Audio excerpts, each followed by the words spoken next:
ಮತ್ತೆ ಯಾರು ಇಲ್ಲಿ ಬರಬೇಡ ಅಂತ ಹೇಳ್ತಾನೋ ಅವನು ಮತಾಂಧ, ಅವನು ಒದ್ದು ಒಳಗೆ ಹಾಕ್ಬೇಕಿತ್ತು. ಇಲ್ಲಿ ಗಣಪತಿ ಮೆರವಣಿಗೆ ಬರಬೇಡ, ತಗೋ ಬರಬೇಡಿ ಅಂತ ಹೇಳಕ್ಕೆ ಯಾವನಿಗ್ರಿ ಅವನ ಅಧಿಕಾರ ಕೊಟ್ಟವನು? ಅವನನ್ನು ಒದ್ದು ಹಾಕ್ಬೇಕಿತ್ತು. ಅದ್ರ ಬದಲಿಗೆ ಅವ್ರು ಮಾಡಿರೋದು ಏನ್ ಗೊತ್ತಾ? A1 ಮಾಡಿರೋದು ಗಣಪತಿ ಕೂರಿಸ್ತವ್ರನ್ನ ಗಣಪತಿ ಸಮಿತಿಯವ್ರನ್ನ ನಾಚಿಕೆ ಆಗಬೇಕು ಇವರಿಗೆ. ಇವ್ರ ಹಿಂದೂ ವಿರೋಧಿ ನೀತಿ ಇದು.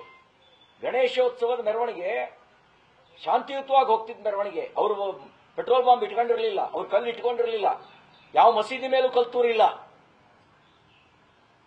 ಯಾವ ಸಾಬ್ರ ಮೇಲೂ ತಲವಾರ್ ಜಳಪಡಿಸಿಲ್ಲ.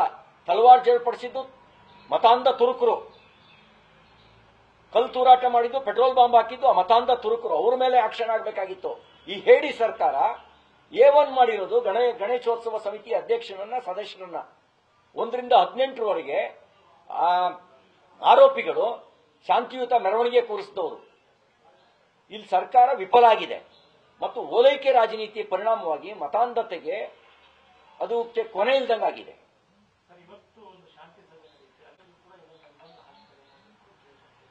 ಅವರಿಗೆ ನೋಡಿ, ಲಾಡೆನ್ ಬಂದ್ರೆ ಹಮಾರ ಆದ್ಮಿ ಅಂತ ಬಿಟ್ಕೊಳ್ತಾರೆ. ಮುತಾಲಿಕ್ ಹೋದ್ರೆ ಇವ್ರಿಗೆ ಸಂಕಟ ಆಗತ್ತೆ.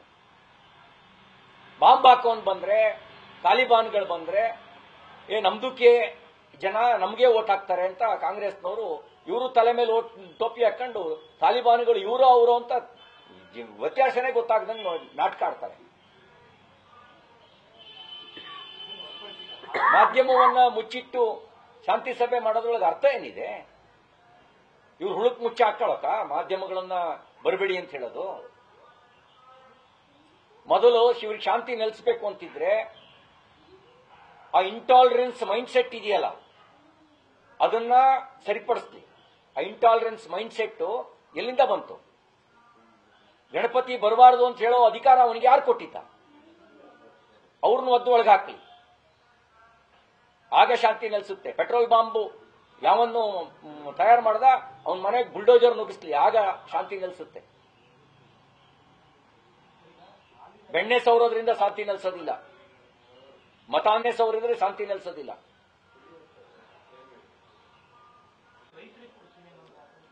ಈಗಾಗಲೇ ಹಾಲಿನ ದರವನ್ನು ಈ ಸರ್ಕಾರ ಬಂದ ಮೇಲೆ ಏರಿಕೆ ಮಾಡಿದೆ.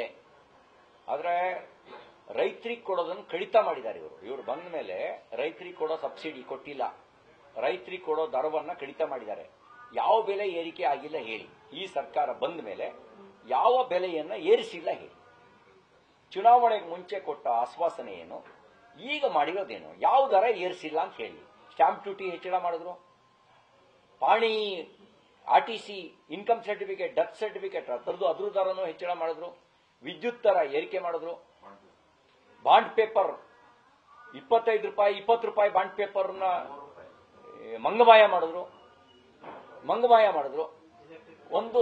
ಒಂದು ಸಾಲ ತಗೋಬೇಕು ಅಂತಂದ್ರೂ ಇವತ್ತು 10,000 ರೂಪಾಯಿ ಸಾಲ ತಗೊಳ್ಳಕ್ಕೆ 2,000 ರೂಪಾಯಿ ಖರ್ಚು ಮಾಡೋ ಸ್ಥಿತಿಗೆ ತಂದಿಟ್ರು.